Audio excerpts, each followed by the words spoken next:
Good morning. Good morning, sir. So, exam లో చాలా important question ఏదైనా ఉంది అంటే కాక్రోచ్ లో 3 క్వశ్చన్స్ ఉన్నాయి నేను. అదేంటంటే cockroach digestive system, cockroach respiratory system, cockroach circulatory system. ఈ 3 క్వశ్చన్స్ ఇంపార్టెంట్, చాలా సార్లు రిపీట్ అయినటువంటి క్వశ్చన్. జస్ట్ మీరు హాఫ్ అన్ అవర్ లెసన్ విన్నారంటేనే మీకు ఇది ఎంత ఈజీగా మనం ఎగ్జామ్లో ప్రిపేర్ అవ్వచ్చు, రాయొచ్చు అనేది మీకు అర్థమవుతుంది. So first about cockroach. ఇప్పుడు కాక్రోచ్ గురించి కొన్ని కాన్సెప్ట్స్ ఏంటంటే, కాక్రోచ్ అనేది ఒక కర్సోరియల్ ఇన్సెక్ట్. అంటే ఏంటి? ఒక లెగ్స్ కలిగినటువంటి ఒక ఇన్సెక్ట్. ఓమ్నివరస్ అంటాడు. ఓమ్నివరస్ అంటే ఏది పడితే అది తింటుంది. బోత్ ప్లాంట్ మెటీరియల్ కావచ్చు, లేదా అనిమల్ మెటీరియల్ కావచ్చు, ఆర్గానిక్, డెడ్ ఆర్గానిక్ మెటీరియల్ ఏదైనా కూడా తింటుంది.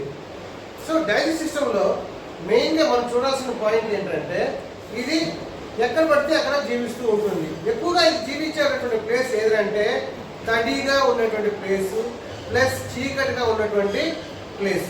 కాక్రోచ్ గురించి కొన్ని ఫన్నీ ఫ్యాక్ట్స్ ఏంటంటే, కాక్రోచ్ తలకాయ లేకపోయినా ఒక వారం పాటు బతుకుతుంది. కాక్రోచ్ దాదాపు ఒక నెల పాటు అన్నం తినకపోయినా బతుకుతుంది. కాక్రోచ్ దాదాపు 2 వారాల పాటు నీళ్లు తాగకపోయినా బతుకుతుంది. కాక్రోచ్ నీటిలో మనం వేసిస్తే దాదాపు 40 నిమిషాల వరకు గాలి లేకపోయినా కాక్రోచ్ బతకలుతుంది. అంతటి క్వాలిటీస్ దాంట్లో ఉన్నాయి. ఇప్పుడు cockroach, coming to the point, digest system. So మీకు చెప్పిన ప్రకారము ఈ కాక్రోచ్ అనేది ఒక కర్సోరియల్ అంటే పాకుతున్నటువంటి లెగ్స్ కలిగినటువంటి జీవించినటువంటి ఈ జీవి మెయిన్గా ఓమ్నివరస్ అంటే ఏది పడితే అది తింటూ ఉంటుంది.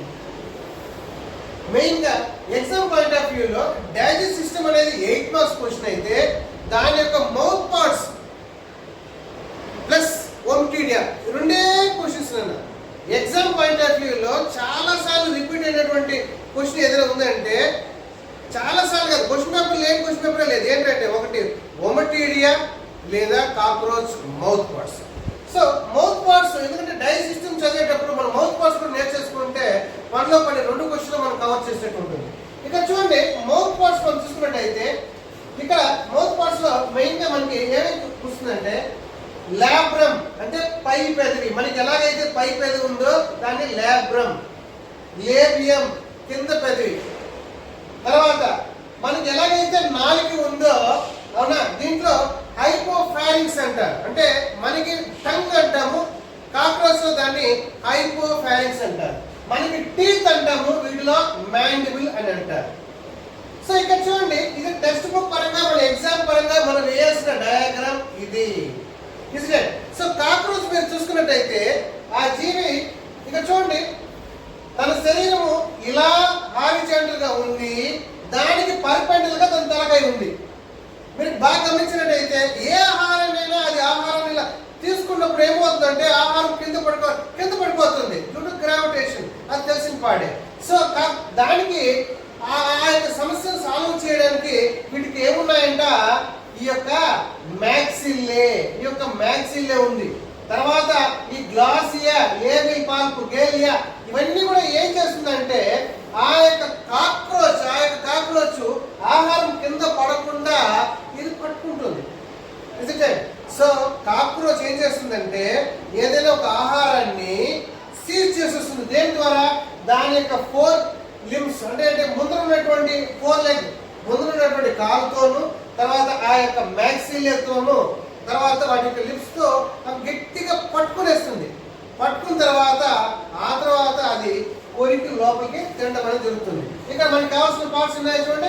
ఫస్ట్ మనకు కావాల్సింది మనలాగా పళ్ళు ఉంది, దాన్ని మ్యాండిబుల్ అంటారు. మనలాగా పైపెద్ది, దాన్ని లాబ్రమ్ అంటారు. మనలాగా నాలుక ఉంది, దాన్ని హైపోఫారింక్స్ అంటారు. సో తర్వాత ఈ లేబియం కింద పెదవి, మ్యాక్సిల్లే ఆహారాన్ని పట్టుకోవడానికి ఉపయోగపడేటువంటిది. ఎందుకంటే దాని యొక్క తలకాయ కింద వైపు ఉంది కాబట్టి. మనం ఇప్పుడు డైజెస్ట్ సిస్టంలోకి వద్దాం. డైజెస్ట్ సిస్టమ్ చూసుకున్నట్టయితే ఒకటి డైజెస్ట్ సిస్టంలో మెయిన్గా 2 భాగాలు ఉన్నాయి. ఒకటి alimentary canal and associated glands. ఇక్కడ చూసుకున్నట్టయితే ఇప్పుడు చూడండి, ఒక అనిమల్ హారిజాంటల్ గా ఉంది. దాని యొక్క డైజెస్ట్ సిస్టమ్ చూడండి, ఈ గ్రీన్ కలర్ గా ఉండేది దాని యొక్క అలిమెంటరీ కెనాల్. సో ఈ గ్రీన్ కలర్ మీకు స్పష్టంగా డిఫరెన్షియేషన్ కనబడుతుంది, అది alimentary canal. So alimentary canal starts with mouth and ends with anus as usual, అని ఏ డౌట్ లేదు. మౌత్ లీడ్స్ టు ఫారింక్స్, దాంట్లో డౌట్ లేదు. దాని ఈ ప్లేస్ ని మనం ఫారింక్స్ అంటారు, ఈ ప్లేస్ ని ఫారింక్స్ అంటారు. నెక్స్ట్ ఇక చూడండి, ఇక్కడ మన టెక్స్ట్ బుక్ లో ఒక పాయింట్ ఇచ్చాడు.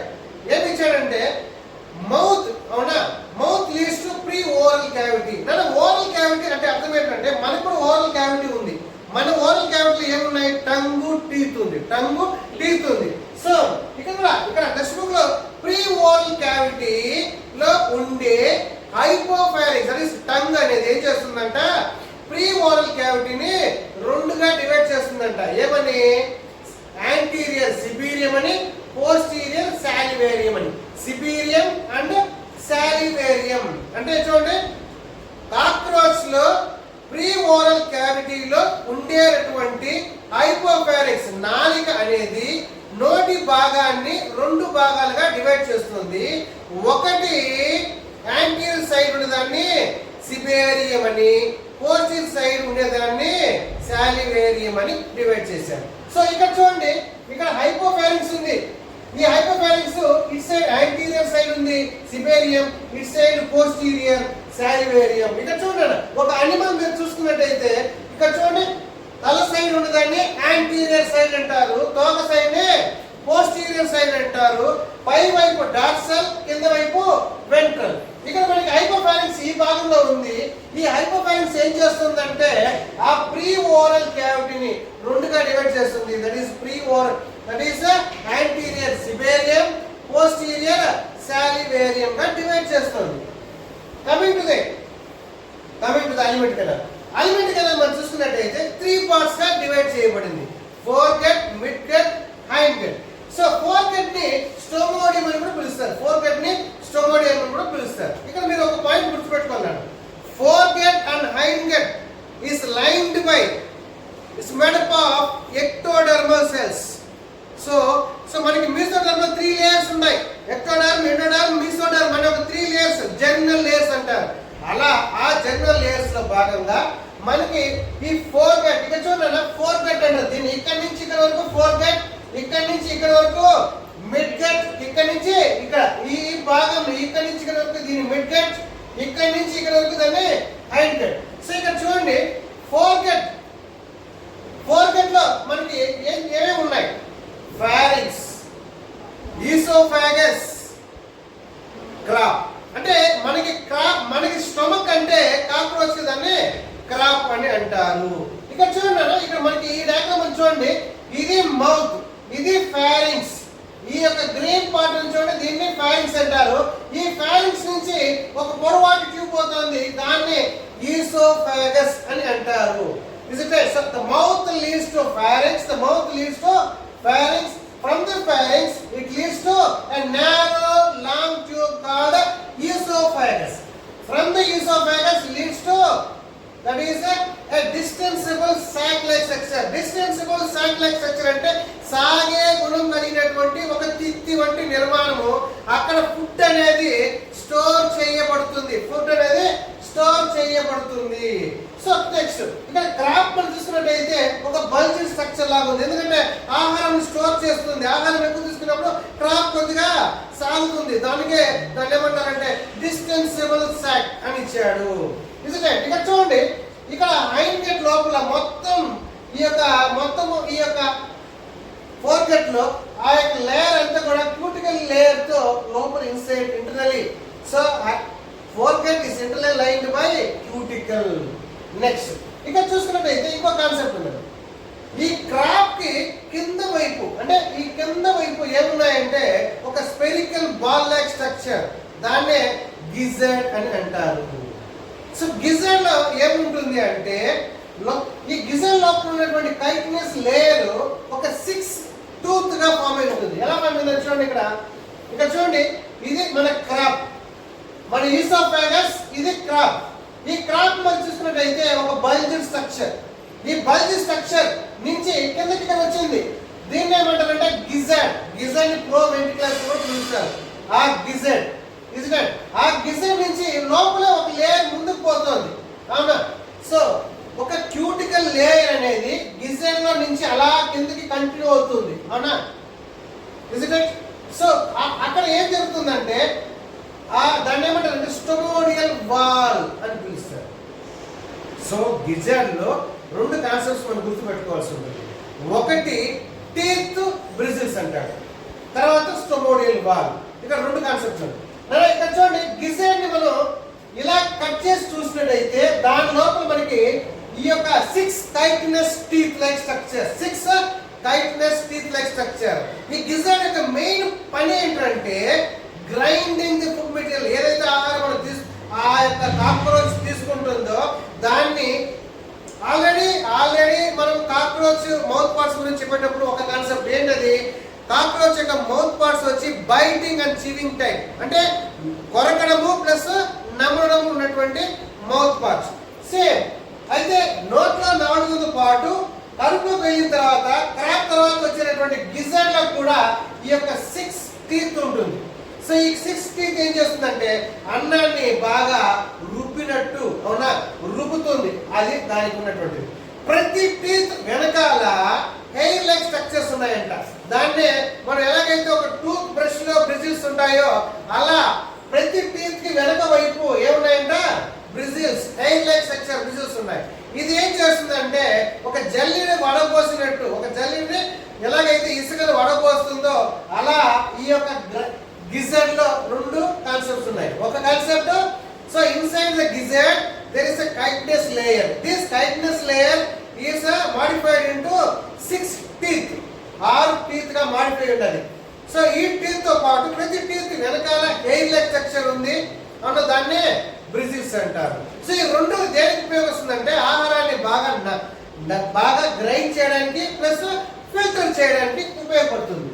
సేమ్ అదే గిజర్ లో లోపల ఉన్నటువంటి chitinous లేయర్ కొంచెం కిందకి ఎక్స్టెండ్ అవుతుంది. కోనికల్ షేప్ లో ఇలా ఎక్స్టెండ్ అయింది అవునా.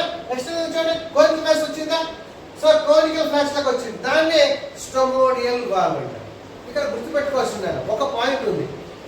ఈ స్టొమోడియల్ వాల్ ఏం చేస్తుందంటే గిజర్ లో ఆహారం ఏమైపోయింది నలగగొట్టబడింది ఫిల్టర్ చేయబడింది, అక్కడితో ఆగలేదు. స్టొమోడియల్ వాల్ ఏం చేస్తుందంటే ప్రతి ఆహార పదార్థాన్ని చుట్టూ ఒక కవర్ ప్రొడ్యూస్ చేస్తుంది. అంటే each and every food particle is been encircled or covered by a layer. ఆ లేయర్ ఏమంటారంటే peritrophic membrane which is secreted by the stomodeal wall cells.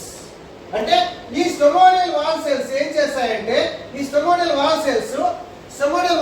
ఏం చేస్తాయంటే కొన్ని సెక్రీట్ చేస్తాయి. వాటి యొక్క సెక్రీషన్స్ వల్ల ఫుడ్ పార్టికల్ చుట్టూ ఒక లేయర్ ఏర్పడింది. ఆ లేయర్ ఏం చేస్తుందంటే ఆ ఫుడ్ పార్టికల్ ఇక్కడ చూడండి ఫుడ్ పార్టికల్ ఇక్కడి నుంచి ఇలా పోతూ ఉన్న క్రమంలో సో ఆ ఫుడ్ పార్టికల్ వల్ల మిగతా పార్ట్ అయినటువంటి అలిమెంటరీ కెనాల్ ఎక్కడ కూడా డిస్టర్బ్ కాకుండా ప్లస్ ఏమవుతుంది ఈజీగా అబ్జార్ప్షన్ కోసం. సరేనా ఇంకొకసారి చెప్తాను చూడండి. సో స్టొమోడియల్ వాల్ లో ఉండే సెల్స్ సెక్రీట్ చేసి ఫుడ్ పార్టికల్ చుట్టూ ఒక లేయర్ ఏర్పరుస్తుంది. ఆ లేయర్ పేరు పెరిట్రోపిక్ మెంబ్రేన్. ఆ పెరిట్రోపిక్ మెంబ్రేన్ లో ఏముంటుంది పోల్స్ ఉంటుంది, దాన్ని పోరస్ అంటారు. ఎందుకు ఈ మెంబ్రేన్ అంటే ఆ ఫుడ్ పార్టికల్ ఆ యొక్క అలిమెంటరీ కెనాల్ పై అంటే ఫోర్గెట్ నుంచి కిందకి పోతున్న క్రమంలో ఎక్కడ కూడా అలిమెంటరీ కెనాల్ డ్యామేజ్ కాకుండా వాటిని సేఫ్ గార్డ్ కోసమే ఈ లేయర్ అనేది వస్తుంది. నెక్స్ట్ ఈ గిజర్ దగ్గర మనకి దాదాపు 6 to 8 ఏమున్నాయంట hepatic caeca finger like hepatic caeca అంటారు, డైవర్టికల్ అంటారు. సో ఫింగర్ లైక్ డైవర్టికల్ లేదా hepatic caeca called hepatic caeca. So hepatic caeca ఏం చేస్తుందంటే డైజెషన్ కి అబ్జార్ప్షన్ ఏం లేదన్నా ఒక 6-8 వేలు లాగా పొడుగుగా ఉండి ఇవి ఏం చేస్తుందంటే డైజెషన్ కి అబ్జార్ప్షన్ కి హెల్ప్ చేస్తుంది. డైజెషన్ కి అబ్జార్ప్షన్ తేడా ఏంటి? డైజెషన్ అంటే ఏంటి? కన్వర్షన్ ఆఫ్ ఇన్సాల్యుబుల్ అవునా insoluble substance into soluble substance అంతే కదా. ఒక కాంప్లెక్స్ సబ్స్టెన్స్ ని ఇన్సాల్యుబుల్ సబ్స్టెన్స్ ని మార్చడం అంటే కదా. Insoluble substance into simple soluble substance, దాన్ని డైజెషన్ అంటారు. అబ్జార్ప్షన్ అంటే ఏంటంటే ఆల్రెడీ డైజెస్ట్ అయినటువంటి ఫుడ్ మెటీరియల్స్ లో ఉండే గ్లూకోజ్, అమినోస్ ఏదైనా కానీ బ్లడ్ స్ట్రీమ్ లోకి అబ్జర్వ్ చేసుకునే దాన్ని అబ్జార్ప్షన్ అని అంటారు. సో హెపాటిక్ సిటీ యొక్క ఫంక్షన్ రెండు ఉంది, ఒకటి డైజెషన్, రెండు అబ్జార్ప్షన్. నెక్స్ట్ కాన్సెప్ట్ మనకి ఈ మిడ్ గట్, ఇక్కడ నుంచి ఇక్కడ వరకు మిడ్ గట్ అంటారు. ఈ మిడ్ గట్ రెండుగా డివైడ్ చేశారు. ఏంటంటే ఫస్ట్ పార్ట్ ని anterior side, second part posterior side. First part ఏంటంటే గ్లాండ్యులర్ పార్ట్, అంటే అక్కడ ఏం చేస్తాయంటే సెల్స్ చాలా రకాలైనటువంటి ఎంజైమ్స్ ని ఉత్పత్తి చేస్తాయి. అంటే ఒక మిడ్ గట్ లో ఉండే ఫస్ట్ పార్ట్ అయినటువంటి యాంటీరియర్ సైడ్, ఫస్ట్ పార్ట్ లో ఉండే యాంటీరియర్ సైడ్ ఎంజైమ్స్ ఉత్పత్తి చేస్తుంది. ఏ ఎంజైమ్స్ అంటే ఒకసారి చూడండి, ఇక్కడ మనకు తెలుస్తుంది. ఒకటి సుక్రేస్, మాల్టేస్, లైపేస్, ప్రోటీయేస్ అండ్ సెల్యులోజ్ అనే ఎంజైమ్లు ఏది ఉత్పత్తి చేస్తుంది? ఈ యొక్క మిడ్ గట్ లో ఉండే ఫస్ట్ పార్ట్ యాంటీరియర్ సైడ్ ఉత్పత్తి చేస్తుంది. సో మిడ్ గట్ అనేది ఒక లాంగ్ ట్యూబ్. ఆ లాంగ్ ట్యూబ్ లో రెండు సగభాగాలుగా తీసుకున్నట్టయితే ఫస్ట్ భాగము గ్లాండ్యులర్ పార్ట్ అంటారు, సెకండ్ సగం భాగం ఏంటంటే అబ్జార్ప్షన్ జరుగుతుంది. అంటే అక్కడ అబ్జార్ప్షన్ జరుగుతుంది అంటే ఏంటి? డైజెస్ట్ అయినటువంటి ఆహారము ఈ యొక్క భాగంలో బ్లడ్ లోకి అబ్జర్వ్ కావడం. సో మిడ్ గట్ ఇది అర్థమైంది కదా. సగం వచ్చి సగాన్ని ఏమంటారంటే డైజెషన్ పార్ట్ అంటారు, సెకండ్ హాఫ్ వచ్చి అబ్జార్ప్షన్ పార్ట్ అంటారు. తర్వాత ఈ యొక్క మిడ్ గట్ కి ఈ యొక్క హైండ్ గట్ కి మధ్యలో ఏమున్నాయంటే అక్కడ మాల్ఫ్యూజన్ క్యాప్సూల్స్ ఉన్నాయంట. ఏమున్నాయి? మాల్ఫ్యూజన్ ట్యూబ్యూల్స్ ఉన్నాయి. సో ఈ మాల్ఫ్యూజన్ ట్యూబ్యూల్స్ ఎలా ఉన్నాయి చూడండి. ఈ మాల్ఫ్యూజన్ ట్యూబ్యూల్స్ ఎన్ని ఉన్నాయంటే దాదాపు 6 బండిల్స్ దాకా yellowy స్ట్రక్చర్స్. ఫింగర్ ఎలా ఉండే వెంట్రుకల లాగా ఉండే 6 బండిల్స్ లో ఉండే ఈ యొక్క మాల్ఫ్యూజన్ ట్యూబ్యూల్స్. ఇక్కడ చూడండి మాల్ఫ్యూజన్ ట్యూబ్యూల్స్. సో మాల్ఫ్యూజన్ ట్యూబ్యూల్స్ ఏంటిది? మాల్ఫ్యూజన్ ఒక ఎక్స్క్రీటరీ ఇన్ ఫంక్షన్ ఏంటంటే బ్లడ్ లో ఉండే యూరియా, యూరిక్ యాసిడ్, ఇంకేమైనా వేస్ట్ మెటీరియల్స్ బ్లడ్ లో ఉంటే దాన్ని యాసిడ్స్ గా అబ్జర్వ్ చేసుకొని యాసిడ్స్ గా అలిమెంటరీ కెనాల్ కి పంపించేస్తుంది. సో ఇదంతా ఎక్కడ ఉంది? కాక్రోచ్ కడుపులో ఉంది. కాక్రోచ్ కడుపులో సపరేట్ గా బ్లడ్ సర్క్యులేషన్ సిస్టమ్ లేదు, పూర్తిగా బ్లడ్ తోనే ఉండిపోయింది, అవునా? సో అక్కడ ఆ బ్లడ్ లో ఉండే యూరిక్ యాసిడ్ ని ఈ మాల్ఫ్యూజన్ క్యాప్సూల్ సపరేట్ చేసి దాన్ని తీసుకొచ్చి ఈ యొక్క హైండ్ గట్ లోకి డంప్ చేసేస్తుంది. ఇది మాల్ఫ్యూజన్ క్యాప్సూల్ యొక్క పని. నెక్స్ట్ మనకి హైండ్ గట్. సో ఈ హైండ్ గట్ లో మనకి 3 పార్ట్స్ వస్తుంది. Ileum, colon, rectum. So ileum, colon, rectum. Next మనకి ఈ హైండ్ గట్ లో మనకి 3 పార్ట్స్ చెప్పాం. Ileum, colon, rectum. ఈలియం అనేది జస్ట్ మన యొక్క హైండ్ గట్ నుంచి కంటిన్యూటీగా వస్తుంది. ఇది just a small long tube. ఇక్కడ చూడండి, ఈలియం, కోలన్, రెక్టమ్ అనే 3 పార్ట్స్ ఉన్నాయి హైండ్ గట్ లో. కాకపోతే 3 కూడా ట్యూబ్సే. అయితే ఈలియం అనేది కొంచెం షార్ట్ ట్యూబ్, కోలన్ అనేది కాయిల్డ్ ట్యూబ్, తర్వాత రెక్టమ్ అనేది కూడా long tube but uncoiled. Short tube, coil, uncoiled. ఇక్కడ చూడండి ఫస్ట్ కల్లా చూడండి. Ileum short tube just lies behind ఈ యొక్క ఫస్ట్ ఈ హైండ్ గట్ కదా. హైండ్ గట్ తర్వాత ఫస్ట్ వచ్చేదే ఈలియం. తర్వాత ఈ కోలన్ మనకి ఈ డయాగ్రామ్ లో అయితే ఈ కోలన్ మనకి కాయిల్ చూపించకుండా జస్ట్ ఓపెన్ చేసి చూపించారు, కానీ యాక్చువల్ గా కోలన్ అనేది ఒక coiled long narrow tube. Next ఉన్నది ఏంటది? రెక్టమ్. రెక్టమ్ అనేది ఒక లాంగ్ ట్యూబ్ విత్ వైడర్. అంటే ఏంటి? ట్యూబ్ పొడవు ప్లస్ వెడల్పు. సో ఇక్కడ చూడండి, ఈ యొక్క రెక్టమ్ అనేది పొడవుగాను ప్లస్ వెడల్పుగా ఉంటుంది. ఈ చివరి భాగం తీసుకొచ్చిన తర్వాత అక్కడ 6 లాంగిట్యూడినల్ ఫోల్డ్స్ ఉంటుంది. దాన్నే రెక్టల్ ప్యాపిల్లే అని పిలుస్తాడు. రెక్టంలో లాంగిట్యూడినల్ ఫోల్డ్స్ ఉన్నాయి. ఇది మామూలుగా మనం హ్యూమన్ బాడీలో ఇంటెస్టైన్ దగ్గర మనం చదువుకున్నాం. ఏమని చదువుకున్నామంటే ఇంటెస్టైన్ ట్రాన్స్ఫర్ సెక్షన్ మనం చూసినట్టయితే లోపల విల్లై అని ఉంది అన్నాం. ఆ విల్లై యొక్క మెయిన్ పని ఏంటి? Increasing the absorption area. అంటే ఏంటి? డైజెస్ట్ అయినటువంటి ఆహారము ఒక పైప్ గుండా పోయేటప్పుడు ఆ యొక్క డైజెస్ట్ అయిన ఆహారము ఆ యొక్క ఇంటెస్టైన్ ద్వారా బ్లడ్ లోకి పోవాలంటే దాని యొక్క సర్ఫేస్ ఏరియా ఎక్కువ ఉండాలి. అది మన మనకి ఇంటెస్టైన్ చదువుకున్నాం. ఇక్కడ మనకి ఎలా ఉంటుందంటే ఇక చూడండి, ఒక డయాగ్రామ్ మీకు చెప్తాను చూడండి. ఇప్పుడు ఫర్ ఎగ్జాంపుల్ ఇక్కడ చూడండి, ఇక చూడండి ఇలా సర్కిల్ వేస్తాము.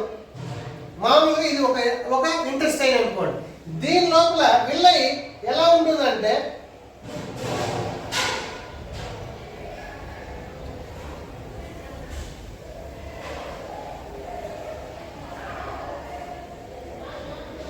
అప్పుడేమైంది? లోపల అబ్జార్ప్షన్ ఏరియా ఎక్కువైంది. అలాగే దీని యొక్క రెక్టమ్ ఈ భాగంలో కూడా 6 లాంగిట్యూడినల్ ఫోల్డ్స్ అనేది ఉంటుంది. ఆ లాంగిట్యూడినల్ ఫోల్డ్స్ ఉన్నదాన్ని రెక్టల్ పాపిల్లే అంటారు. దాని యొక్క మెయిన్ ఉద్దేశం ఏంటంటే అన్డైజెస్టెడ్ వేస్ట్ మెటీరియల్ ఎటు బయటకు పోతుంది. కాకపోతే దాంట్లో ఏవైనా ఎక్సెస్ ఆఫ్ వాటర్ ఉంటే దాన్ని మళ్ళా అది వెనక్కి అబ్జర్వ్ చేసుకోవడానికి ఈ భాగంలో అది ఉంటుంది. ఇది అర్థమైందా? నెక్స్ట్ మన కాన్సెప్ట్ పోదాం. ఇప్పుడు మనకి హైండ్ గట్ కాన్సెప్ట్ అర్థమైంది. హైండ్ గట్ లో 3 పార్ట్స్ ఉంటుంది అర్థమైంది. Ileum, colon, rectum. కోలాన్ అనేది లాంగ్ కాయిల్ ట్యూబ్, అవునా? ఈలియం అనేది షార్ట్ ట్యూబ్, రెక్టమ్ అనేది లాంగ్ ట్యూబ్ విత్ వైడర్ ఉంటుంది. నెక్స్ట్ మనకి దీంట్లో ఇక్కడ ఇంకోటి చెప్పాను మీకు, మాల్ఫీజియన్ ట్యూబుల్స్ కూడా చెప్పాను. మాల్ఫీజియన్ ట్యూబుల్స్ అంటే ఏంటి? బ్లడ్ లో ఉండే యూరిక్ యాసిడ్, యూరియా, ఇంకేమైనా ఇంప్యూరిటీస్ ఉంటే అది డైరెక్ట్ గా ఈ యొక్క అలిమెంటరీ కెనాల్ కి డంప్ చేయడానికి. అది అర్థమైంది. నెక్స్ట్ మనకి లాస్ట్ కాన్సెప్ట్ సలైవరీ గ్లాండ్స్. ఈ సలైవరీ గ్లాండ్స్ చూసినట్టయితే ఈ యొక్క సలైవరీ గ్లాండ్స్ ఎక్కడ ఉంటుందంటే వెంట్రోలేటరల్ సైడ్స్ ఆఫ్ క్రాప్. ఇక్కడ చూడండి, మనకి ఇక్కడ ఫస్ట్ లో ఇక్కడ చూడండి డయాగ్రామ్. ఇక్కడ చూడండి, ఈ green part salivary gland. Salivary glands లో 2 బేసిక్ పార్ట్ ఉంది. ఒకటి గ్లాండులర్ పార్ట్, ఒకటి రిజర్వాయర్ పార్ట్. అంటే గ్లాండులర్ పార్ట్ అంటే అక్కడ సెల్స్ ఉండి అక్కడ ఎంజైమ్ ఉత్పత్తి చేస్తుంది, అవునా? సో సలైవరీ గ్లాండ్స్ అనేవి ఒక అమైలేస్ అనే ఎంజైమ్ ను ఉత్పత్తి చేస్తాయి. అదే సలైవరీ గ్లాండ్స్ దగ్గర రెసెప్టిక్యులర్ పార్ట్ ఉంది. ఇప్పుడు సలైవరీ గ్లాండ్ పొజిషన్ ఏంటి మీకు అర్థమైంది. దాంట్లో భాగాలు ఏంటి చూడండి. ఇక చూడండి, సలైవరీ గ్లాండ్ చూసుకున్నట్టయితే ఇలా ఒక గ్లాండులర్ పార్ట్, దీన్ని సలైవరీ గ్లాండ్. సలైవరీ గ్లాండ్ లో ఇది ఎక్కడ ఉంది? వెంట్రోలేటరల్ సైడ్ ఆఫ్ ది క్రాప్ ఒకటి. రెండోది సలైవరీ గ్లాండ్స్ లో 2 లోబ్స్ ఉంటాయి. ఓకే, ఒక లోబ్, ఇక్కడ ఒక లోబ్. ఓకే, నెక్స్ట్ ప్రతి లోబ్ లోను లాబ్యూల్స్ అంటాడు. సో లాబ్యూల్స్ అయినా ఎస్ఎన్ఐ అయినా ఒకటి, అవునా? సో ఆ ఎస్ఎన్ఐ లో ఏమున్నాయి అంటే ఫర్ ఎగ్జాంపుల్ ఒక బిల్డింగ్ ఉంది. బిల్డింగ్ లో 2 గదులు, లాబ్యూల్స్, అవునా? సో బిల్డింగ్ లోపల 2 గదులు ఉన్నాయి. గదుల్లో సెల్ఫ్ ఉన్నాయి. దాన్ని ఏమంటారంటే లాబ్యూల్స్ అని అంటారు. దాని లోపల ఏమున్నాయంటే జైమోజన్ సెల్స్ ఉన్నాయి. ఏమున్నాయి? జైమోజన్ అనే సెల్స్ ఉన్నాయి. జైమోజన్ అనే సెల్స్ ఏం ప్రొడ్యూస్ చేస్తాయంటే ఈ అమైలేస్ అనే ఎంజైమ్ ని ఉత్పత్తి చేస్తాయి. ఇక్కడ మెయిన్ గా మనం గుర్తుపెట్టుకోవాలి, ఆ యొక్క అసినే సెల్స్, అవునా, లేదా జైమోజన్ సెల్స్, ప్రతి సెల్స్ కి ఒక ట్యూబ్ ఉంటుంది, డక్స్. ఆ డక్స్ అన్ని కూడా అంటే ఏంటి? ఇక్కడ ఉన్న ప్రతి సెల్ కి ఒక ట్యూబ్ వస్తుంది. అంటే ప్రతి సెల్ కి హ్యావింగ్ ఏ ట్యూబ్. సో ఎందుకు? ఆ ట్యూబ్ లో నుంచి ఆ ఎంజైమ్ బయటికి రావడానికి, ఆ ట్యూబ్ లో నుంచి. సో అన్ని ట్యూబ్స్ కంబైన్ అయిపోతాయి. అప్పుడు దాన్ని ఏమంటారంటే కామన్ సలైవరీ డక్ట్. సో ఈ పక్క ఉన్నటువంటి గ్లాండ్ లో ఉండే సలైవాన్ని సేకరించే దాన్ని ఏమంటారు? Common salivary duct. ఈ పక్క ఉండేదాన్ని common salivary. 2 salivary duct common గా కలిసిపోతే దాని పేరు medium salivary duct. Medium salivary duct. ఇక్కడ ఇంకో కాన్సెప్ట్ గుర్తుపెట్టుకోవాలి. సో ఇక్కడ సలైవరీ రిసెప్టికల్ అంటాం. ఏంటిది? ఒక రిజర్వాయర్ లాంటిది. ఇక్కడ ఈ యొక్క సలైవరీ గ్లాండ్ ఏదైతే అమైలేజ్ అనే ఎంజైమ్ ఉత్పత్తి చేస్తుందో ఆ ఎంజైమ్ దీంట్లో స్టోర్ చేయబడుతుంది. ఒక రిజర్వాయర్ సంచి లాంటిది. సో ఈ రిసెప్టకల్ సేమ్ ఈ రిసెప్టకల్ నుంచి కూడా ఒక డక్ట్ వస్తుంది. దాన్ని కామన్ ససెప్టికులర్ డక్ట్ అంటారు. సో రెండు కలిసిపోయింది. ఇక్కడ చూడండి కామన్ రిసెప్టకల్. ఇక్కడ గుర్తుపెట్టుకోవాలి, ఒక పాయింట్ మీరు కన్ఫ్యూజ్ కాకుండా ఉండాలి. ఏంటంటే ఈ రిసెప్టికులర్ డక్ట్ ఈ యొక్క గ్లాండులర్ డక్ట్ రెండు కలిసిన తర్వాత దీని పేరు ఏమిగా మారుతుందంటే ఎఫరెంట్ సలైవరీ డక్ట్. అర్థమైందా? ఒక సలైవరీ రిసెప్టకల్ నుంచి వచ్చే డక్ట్ సలైవరీ డక్ట్, ఆ రెండు కలిసిన తర్వాత కామన్ ఏమంటారు? Common receptacular duct. Common receptacular duct అంటారు. కామన్ రిసెప్టార్ డక్ట్ కి మీడియం సలైవరీ డక్ట్ రెండు కలిసిపోయిన తర్వాత ఇది ఏమిగా మారుతుంది? దాన్ని ఏమిగా పిలుస్తారు? ఎఫరెంట్ సలైవరీ డక్ట్ గా పిలుస్తారు. ఇది ఎక్కడ ఓపెన్ అవుతుందంటే నాలుక దగ్గర. అంటే ఏంటి? హైపో ఫారింక్స్ దగ్గర ఓపెన్ అవుతుంది. అర్థమైందండి? సో సింపుల్ చిన్న లాజిక్. సలైవరీ గ్లాండ్స్ ఎక్కడ ఉన్నాయి? వెంట్రోలాటరల్ సైడ్స్ ఆఫ్ ది క్రాఫ్. దీంట్లో రెండు లోబ్స్ ఉంటాయి. ప్రతి లోబ్లోనూ లాబ్యూల్స్ ఉంటాయి. దాన్ని అసినా అంటారు. అంటే ఒక బిల్డింగ్ లో రెండు గదులు, ఒక గదిలో మళ్ళా అక్కడ ఏముంటుందంటే సెల్ఫ్ ఉంటాయి. ఆ సెల్ఫ్ లాంటిలో ఏమున్నాయంటే అసినా అంటే జైగోజెన్ సెల్స్ ఉన్నాయి. అవి మనకి ఎంజైమ్లు ఉత్పత్తి చేస్తాయి. సో ప్రతి సెల్ నుంచి ఒక ట్యూబ్ వస్తుంది. అన్ని ట్యూబ్లు కామన్ గా కలిసిపోయిన తర్వాత దాన్ని కామన్ సలైవరీ డక్ట్ అంటారు. నెక్స్ట్ కాన్సెప్ట్ మనకి ఈ రెండు కామన్ సలైవరీ డక్ట్ కలిసిపోయిన తర్వాత దాన్ని మీడియం సలైవరీ డక్ట్ అంటారు. దీంట్లో రిజర్వాయర్ లాగా ఇది ఒకటి ఉంది. నెక్స్ట్ మనకి ఇకపోతే ఎగ్జామ్ పాయింట్ ఆఫ్ వ్యూలో డైజెషన్. సో డైజెషన్ లో మనం ఏం చేయాలంటే ఈ యొక్క కాక్రోచ్ లో ఏ అయితే ఎంజైమ్ ఉత్పత్తి అవుతాయో ఆ ఎంజైమ్ యొక్క పేర్లు. ఇక్కడ మీకు ఇంకొక పాయింట్ చెప్తాను. మీకు ఏం చెప్పాను? హైండ్ మధ్యలో ఉండే మిడ్ గెట్ ఉంది కదా, మధ్యలో ఉండే ఈ మిడ్ గెట్ చాలా వరకు ఎంజైమ్ ఉత్పత్తి చేస్తుంది.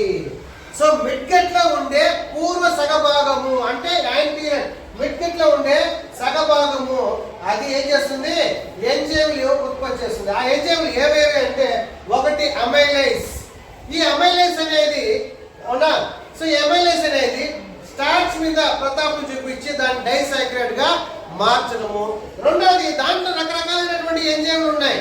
ఎన్వర్టేజ్, సుక్రేజ్. ఫర్ ఎగ్జాంపుల్ ఇక్కడ సుక్రేజ్. ఈ సుక్రేజ్ అనే ఎంజైమ్ అవునా సుక్రోస్ ని పైన ప్రతాపం చూపించి దాన్ని గ్లూకోజ్ గాను ఫ్రక్టోజ్ గా మారుస్తుంది. అంటే sucrase action on sucrose and converted into glucose and fructose. Next maltase same. So ఇది కూడా ఎంజైమ్స్ ఏం చేస్తాయంటే కన్వర్ట్ చేస్తుంది.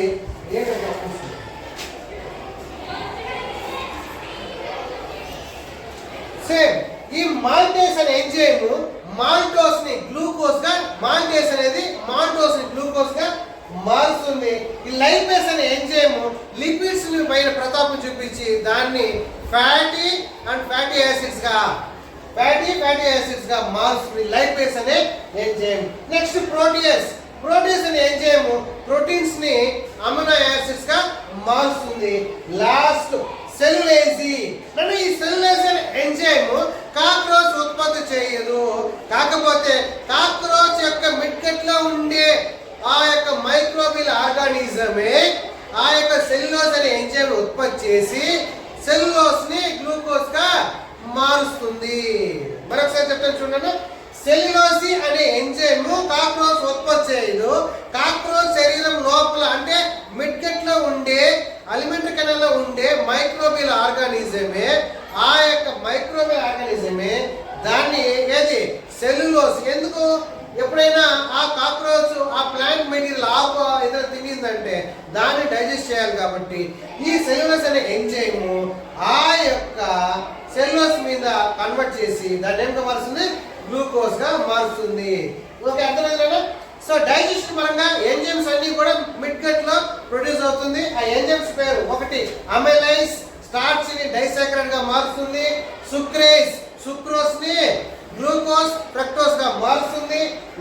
మాల్టేస్ అవునా, సో మాల్టేస్ ని గ్లూకోజ్ గా మారుస్తుంది. లైపేస్ లిపిడ్స్ ని ఫ్యాటీ యాసిడ్స్ గా మారుస్తుంది. ప్రోటీయస్ ప్రోటీన్స్ ని అమైనో యాసిడ్ గా మారుస్తుంది. సెల్యులేస్ అనేది దాంట్లో ఉండదు, ఒక మైక్రోబియల్ ఆర్గానిజము. ఆ యొక్క మైక్రోబియల్ సెల్యులోస్ మీద ప్రతాపం చూపించి దాన్ని గ్లూకోజ్ గా మారుస్తుంది. అర్థమైనా? జస్ట్ ఎగ్జామ్ పాయింట్ చాలా ఈజీగా. సో కాక్రోచ్ లో అలిమెంట్ కెనాల్ ఉంటుంది, 3 ఉంటాయి, foregut, midgut and gut. So foregut లో ఉండేది mouth, mouth, pharynx, oesophagus, crop, గిజర్. మిడ్ గట్ లో ఉండేది అవునా, మిడ్ గట్ లో ఉండేది జస్ట్ ట్యూబ్. కాకపోతే ఆ మిడ్ గట్ 2గా డివైడ్ చేశారు.